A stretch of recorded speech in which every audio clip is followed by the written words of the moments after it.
Un gusto saludarles nuevamente, niños y niñas de tercer grado, para desarrollar la guía de aprendizaje que corresponde a la fase 1, semana 7, en la asignatura de Ciencia, Salud y Medio Ambiente. La unidad número 2 se denomina Sensación que percibimos. Y el contenido propuesto para esta guía de aprendizaje es contaminación por ruidos. Sí, aunque usted no lo crea, el ruido también es una forma de contaminación.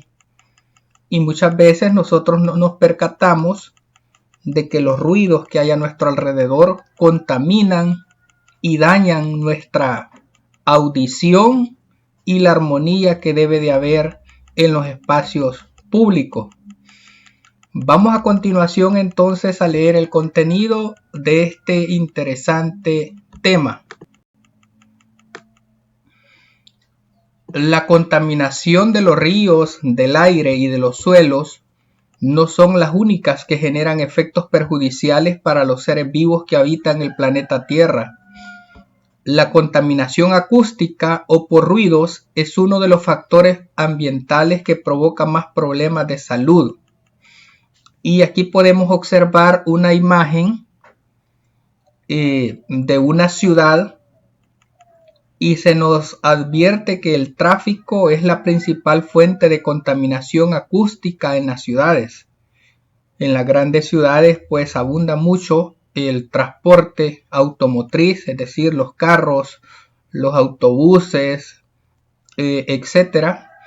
Entonces el tráfico, el sonido, el ruido que provoca toda esta gran cantidad de medios de transporte constituye una de las principales fuentes de contaminación en las grandes ciudades.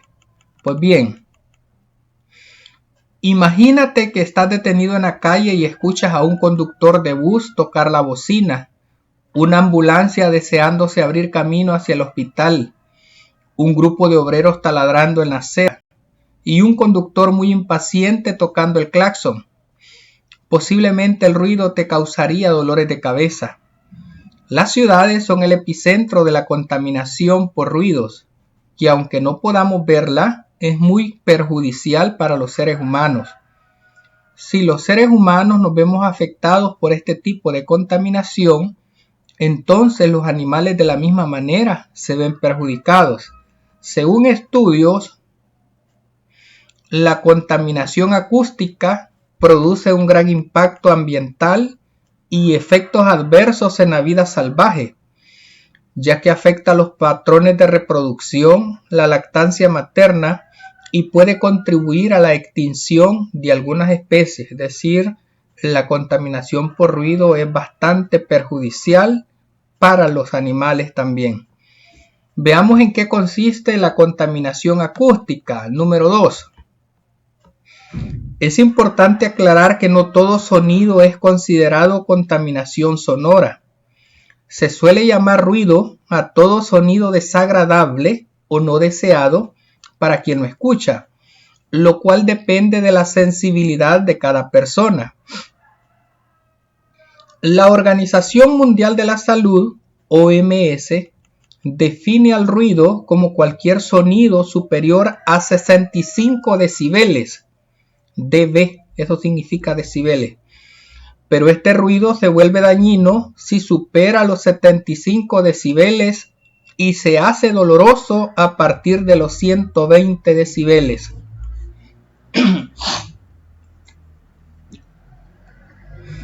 La contaminación por ruido o acústica presenta unas características específicas que la diferencian de otros contaminantes. Estas son, veamos cuáles son las características. Es el contaminante más fácil de producir. Es complejo de medir y cuantificar. No deja residuos y no tiene efectos acumulativos en el medio. Se localiza en espacios muy concretos.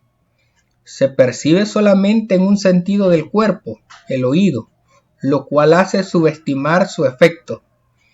Ahora veamos en el numeral 3 cuáles son las fuentes de contaminación por ruido. Es interesante que nosotros conozcamos a dónde están concentradas las fuentes de contaminación.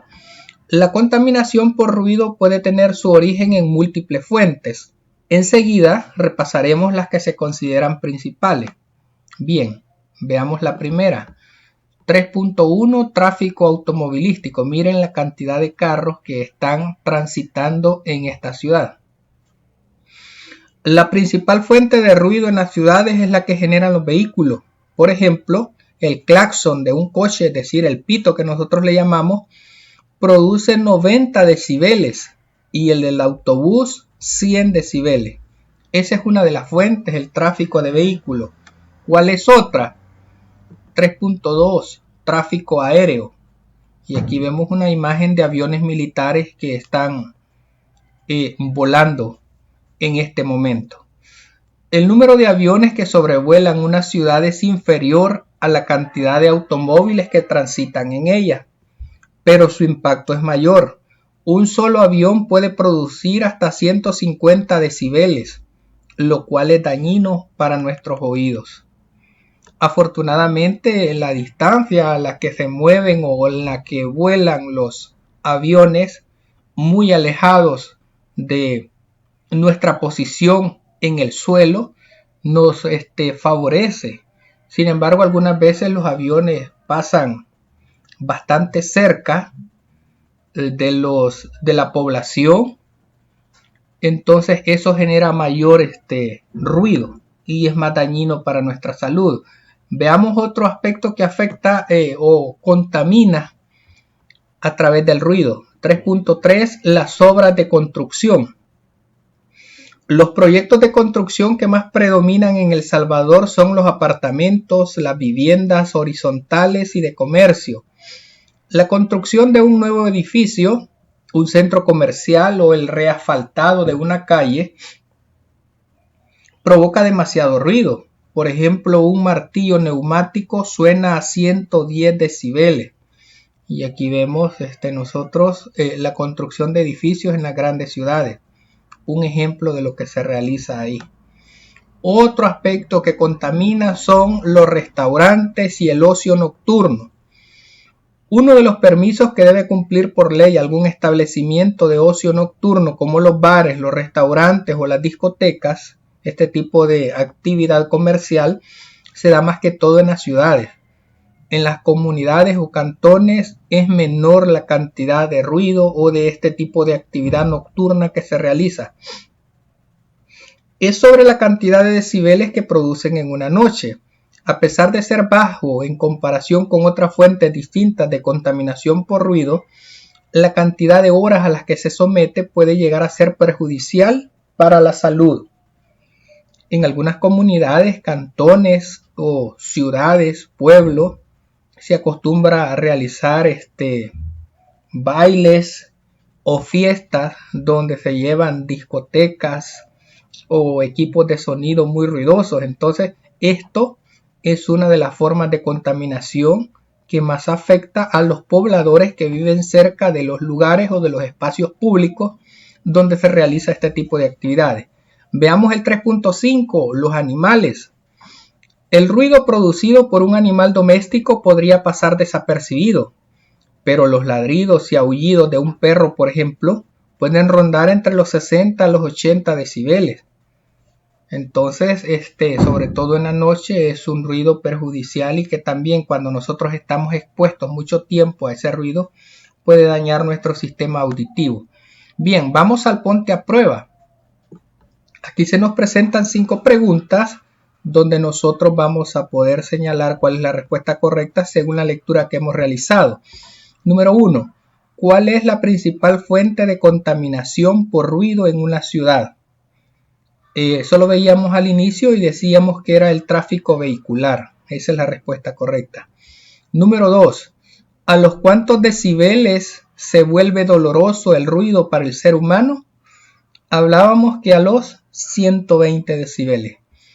¿Cuántos decibeles genera un avión? Es decir, el ruido que produce un avión. Y decíamos que eran 150 decibeles, que es mucho más fuerte que el que produce un automóvil, un autobús, una ambulancia, etc. Número 4. ¿Cuál es la característica de la contaminación por ruido? ¿Es complejo de medir? ¿Es contaminante, más fácil de producir? ¿No deja residuos físicos? En realidad la respuesta de esta pregunta es todas las anteriores, es decir, las 3 anteriores son características de la contaminación por ruido. Y número 5, ¿en qué rango de decibeles se halla el ladrido de un perro? Esto lo acabamos de leer recientemente y dice que entre 60 y 80 decibeles. Ahí estarían las respuestas del ponte a prueba. Ahora vamos con las tareas de la semana. Fuentes de contaminación por ruido. Dibuja 5 fuentes de contaminación por ruido que afecten a tu casa, a tu colonia o a tu centro de estudio. Aquí les pegué yo una imagen, niños y niñas, para que ustedes puedan retomarla y puedan dibujarlas en su cuaderno. Miren, tenemos un helicóptero, tenemos una podadora de césped, tenemos una ambulancia, tenemos una bocina, que a veces el vecino o la vecina pone su equipo de sonido a todo volumen y a veces no mide las consecuencias del impacto perjudicial que puede causar en la armonía o en la salud de las personas que estamos cerca. Podría ser una motosierra, podría ser otro tipo de aparato que permite la comunicación, como es un megáfono, un carro, una guitarra eléctrica también pudiera ser un ruido perjudicial para la salud de nuestros oídos. Entonces, a tener mucha consideración, sobre todo en algunas iglesias donde el nivel de ruido que se realiza es muy excesivo. Entonces, de esa manera se está dañando, en primer lugar, lo que es la armonía en el resto de población y también se está dañando lo que es nuestro sentido del oído.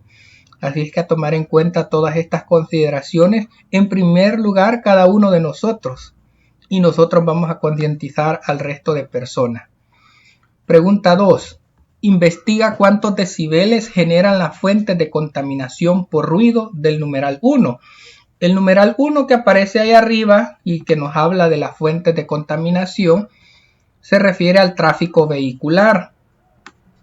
Yo aquí les he colocado una imagen muy interesante que nos habla del ruido del tráfico, porque tiene que ver con el tráfico y de los niveles y de los daños.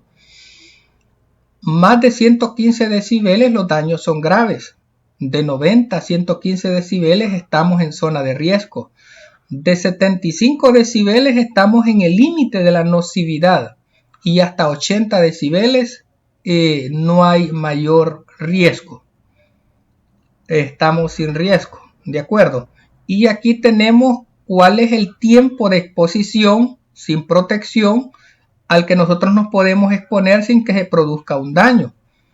Vaya, miren, aquí tenemos que de 120 a 140 decibeles, si nosotros estamos escuchando un ruido que tiene ese nivel o esa fuerza, ese volumen de sonido, con algunos segundos que nosotros estemos expuestos a ese sonido, basta para producir un daño irreversible en nuestros oídos, de 120 a 140. Ahora, si el sonido o el ruido al que nosotros estamos expuestos es hasta de 110 decibeles, con 5 minutos al día que estemos escuchando ese ruido, se va a dañar nuestro oído. Si el ruido es de 105 decibeles, son 15 minutos al día los que nos pueden causar un daño irreversible en nuestro aparato auditivo. Si el ruido es de 100 decibeles, bastarán 30 minutos al día para que nosotros podamos salir afectados. Si es de 95 decibeles, se requiere de 1 hora al día. Es decir, entre menores el ruido, tenemos nosotros mayor capacidad de poderlo soportar. Pero si el ruido es mayor, el tiempo que nosotros necesitamos o al que tenemos que estar expuestos disminuye para que nosotros podamos recibir algún tipo de daño en nuestro oído. Cuando el ruido es de 90 decibeles podemos soportar hasta 2 horas al día. Cuando el ruido es de 85 decibeles, podemos soportar hasta 8 horas al día para que nos empiece a causar algún tipo de problema en nuestro aparato auditivo. Y aquí tenemos una clasificación de cuánto es el ruido o cuánto es el nivel de decibeles que produce cada uno de los ruidos. Por ejemplo, el viento que producen los árboles únicamente son 20 decibeles de ruido. Una conversación normal puede llegar hasta 50 decibeles de ruido. Tráfico suave andaría entre 55 decibeles. El ruido de un neumático anda entre 65 decibeles. El turismo circulando llega a 70 decibeles. Una lavadora produce hasta 75 decibeles de ruido. Tráfico abundante en nuestras ciudades, 80 decibeles. Un camión circulando, 90 decibeles de ruido. La moto que tiene un escape ruidoso produce hasta 100 decibeles de ruido. En el caso de una motosierra produce entre 95 hasta 100 decibeles. Ahora veamos ya lo que es una bocina o un martillo neumático, produce 110 decibeles. Aquí está el umbral, miren el umbral desde 120 en adelante, ya el ruido y el sonido que se produce es doloroso para cualquier persona. Una sirena de una ambulancia produce hasta 130 decibeles, es decir que si nosotros estamos expuestos a ese ruido durante algunos segundos, el daño ya es irreversible en nuestro sistema auditivo. Una explosión ya es un ruido entre 140 decibeles en adelante. Entonces esta información es muy importante y he querido compartirla con ustedes para que en primer lugar nos concienticemos de la importancia de que no estemos expuestos a ruidos muy estridentes, muy fuertes, porque eso podría dañar nuestro aparato auditivo. Así es que a concientizarnos nosotros en primer lugar y posteriormente a concientizar a las personas que tenemos a nuestro alrededor. Enseguida vienen algunas preguntas para que ustedes las contesten. Número 3. Enlista 4 estrategias que podrías poner en práctica en tu salón de clases para disminuir el ruido. Literal A, aquí les he colocado algunas sugerencias. Mantener silencio y pedir la palabra para participar en clases. Si no hacemos esto, empezamos a hablar todos y cuando no se nos da la palabra, gritamos para poder participar. Por lo tanto, tiene que haber un orden y pedir la palabra para participar. Literal B.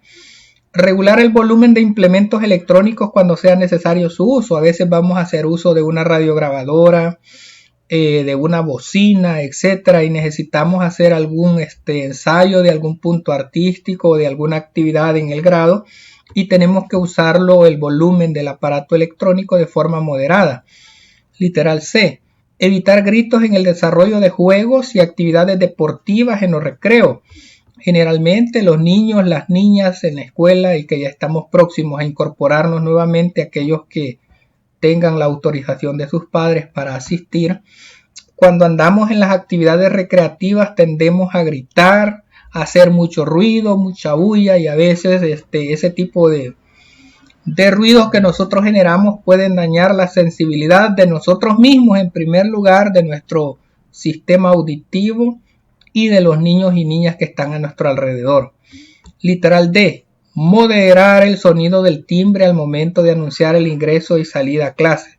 Generalmente cuando el timbre o la bocina del timbre está cerca de 1 grado, pues hay que tener consideración en ese sentido para disminuir ese sonido o colocarla en un lugar más alejado para no afectar lo que es el aparato auditivo de los niños y niñas y de toda la comunidad en general.